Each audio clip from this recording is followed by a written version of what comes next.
Hey guys, Naz here. Today I'm going to be showing you a little trick on how to incorporate necks into some of your head patterns.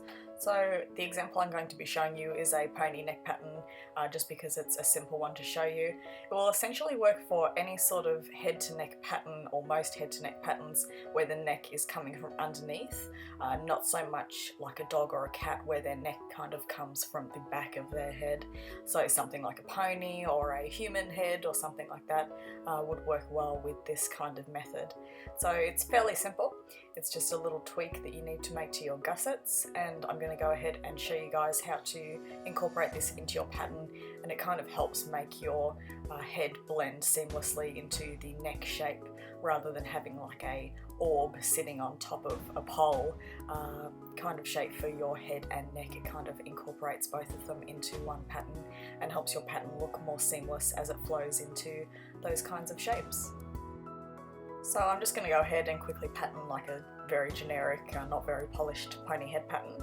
So this is just a pattern that has two side pieces and a gusset that runs all the way around the entire thing, starting and stopping sort of underneath the pattern. So I'm just going to draw sort of a generic sphere with a little nose on the end. You could also make something like a longer muzzle, but I'll just go ahead and draw that side piece.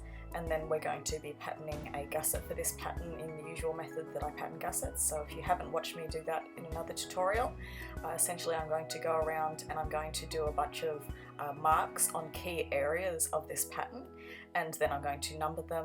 I think in this case it was 1 to 9. And then I'm going to use those markings, transfer them onto like a straight line. Just getting measurements, you could either print this out and use like a flexible ruler or a flexible measuring tape, or I just do this in Photoshop and rotate the straight line along the exterior of this pattern, and I just transfer all those markings onto a straight line. So what we're essentially doing is we're going to try and make our neck look something like this. So it's going to sort of incorporate the back of the head under the chin into that kind of neck shape. So we just do this by modifying the gusset a little.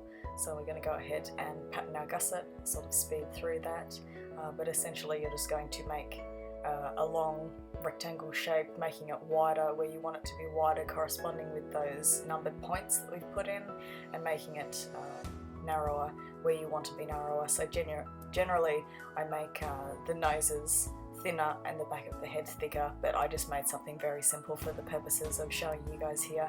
You could apply this to a much more refined head pattern where you've put more work into sort of the gusset shape. So we finished drawing our sort of generic gusset. I'm just going to chop it in half so that the changes we make to one side will be mirrored when we flip it over to the other side. And you'll notice that the top of the gusset, where it starts and ends at 1, is the same width, and we want to add our neck between sort of that point 1 and point 3, so that point sort of under the chin and towards like the back of the head. So on the section between 1 and 3 where we've marked on our gusset, we're going to flare it out sort of with this triangle shape on each side, and that is going to form sort of the bulk of our neck that is going to flare outwards. So you can sort of refine this shape if you want later, but just sew it out and see how it comes out for you. So we've kind of created that flare between points 1 and 3 on the gusset that we've made. Now the next thing that we need to do is we actually need to lengthen the gusset. So instead of just going all the way around in a perfect loop that sort of matches in every direction, what we need to do is actually extend it from point, so you're going from point 9 to 1, so this is the opposite end of our gusset. We need to extend it further because we're going to be overlapping the start and the end of our gusset rather than making them like this perfect loop that fits perfectly around our head. So all I'm going to do is I'm going to extend the gusset, keeping it the same width, that smaller width that it was originally before we added the flare on the bottom piece or the top piece. So I'm just going to keep it small, because this is what's going to keep our back of our head the correct width, but it's also going to flare out that triangle shape that we added to make the neck sort of thing. So I just added it to point number 2. You could potentially go up to point number 3. It's just going to be a little bit of trial and error on your end to see what looks best for your particular pattern. But I find if you extend that thinner section of the gusset up about halfway through where it's going to flare out or overlap with the flared out section, that seems to be enough to sort of make it nice and pinch in the back of the head while allowing that back section to flare out. So I'm going to start sewing this together as I would a normal pony head. What I like to do is I like to sew that sort of little nose section, so matching up the numbers and the points that we patterned for the nose portion of the gusset, and I'm just going to sew one side of the nose at a time and just do a bunch of straight stitches and sew that tiny little portion, because where it sort of goes from the brow down to that horizontal of the nose, and where it goes from the tip of the nose down swooping under the chin, that's sort of a big transition, so it's not a smooth transition. And when you have sort of that jarring change in angle, you want to sew like little bits at a time. You don't want to try and sew this and pin this whole thing at once, because you're going to get sort of pieces not matching very well. So I like to just sew those little bits so that when I'm pinning, the section that runs under the chin, or when I'm pinning the section that's going to go up the head and around the back of the head, that's going to be nice and smooth and not have sort of any jarring angles that change. And so I'm just going around and pinning all our points. So you would pin like point 1 to point 1, point 2 to point 2, etc, etc. And I'm just going to sew one side of this at a time, as I would any normal pony head. But the thing that you want to do here is you want to pin the flared section around where it's supposed to meet up with all the numbers first, and then what you're going to do is you're going to pin the unflared section of the gusset, so the skinnier part of the gusset, on top of that. So you're actually going to have 3 layers. You're going to have the side of your head, then you're going to have the flared section, then you're going to have the skinny piece of the gusset on top of that.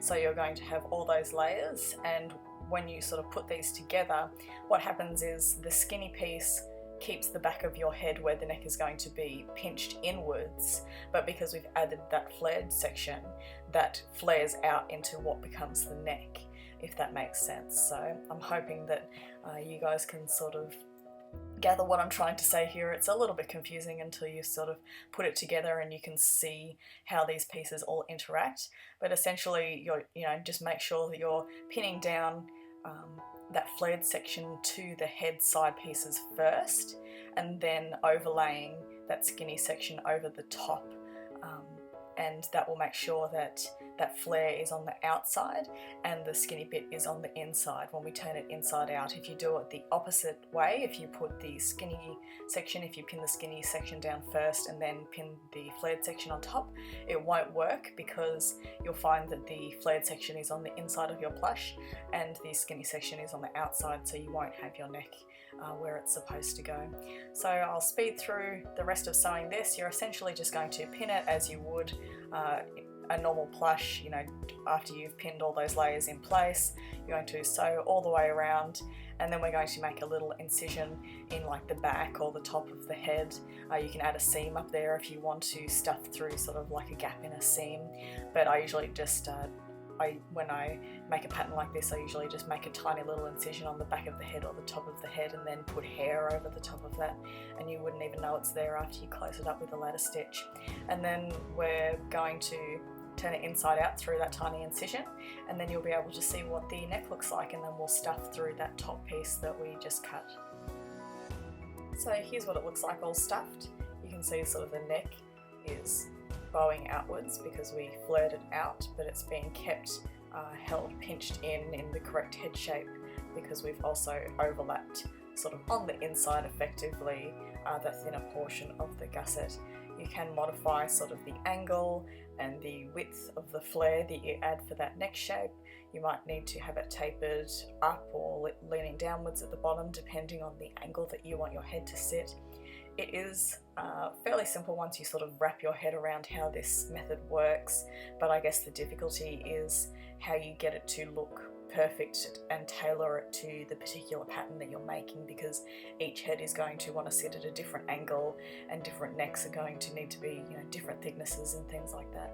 So it's just a matter of tweaking the same method to suit your pattern and get a neck that looks quite nice. You can add a little bit of stuffing sort of in that cavity that we've made with that flared neck section. But anyway, this is hopefully a short and sweet tutorial on how to add sort of a nifty element to your plush patterns. I hope you guys enjoyed this. If you need any help, feel free to send me a message on Patreon in their private messenger or on any of my social media, and I'll try and help you out. But anyway, I hope you enjoyed, and I'll see you in the next one. Bye!